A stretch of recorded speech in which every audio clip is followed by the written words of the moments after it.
This chapter is all about building chatbots that behave like a virtual assistant. Common chatbot use cases include scheduling a meeting, booking a flight, or searching for a restaurant. All of these tasks require information about the outside world, and to access it, we need to interact with databases, APIs, or a combination of both. In these next exercises, you will write code for chatbots that can interact with an SQL database. But the lessons are also applicable to REST APIs and to other kinds of databases. To get started, we'll introduce the only SQL command you need to know to complete these exercises: the select command. In SQL, data is stored in rows in a table.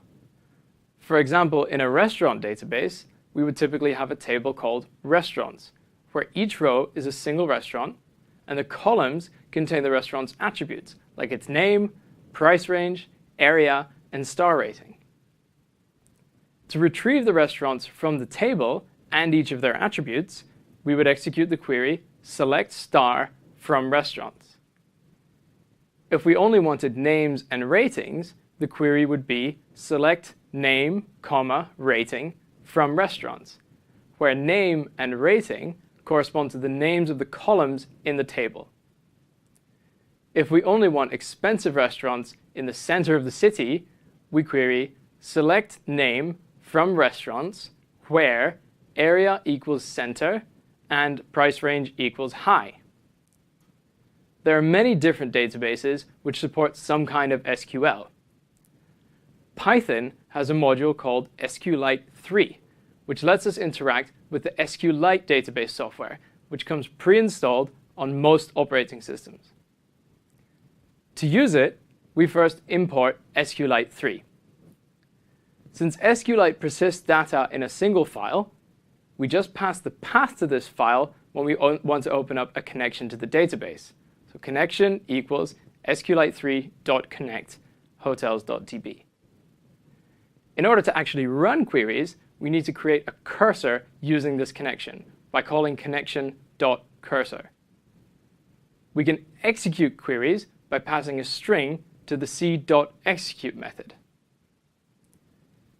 After that, we can get the results from the cursor object using the cursor's fetchAll method. This returns a list of tuples. One thing we always have to be careful about is SQL injection. Practically, this means that you shouldn't use regular string operations like concatenation or the format method to add parameters to SQL queries. For example, it's a bad idea to use curly brackets as a placeholder for area and then use the string's format method to insert it. This is a bad idea because it lets the user inject any code they like into our SQL command, including instructions to delete the whole database.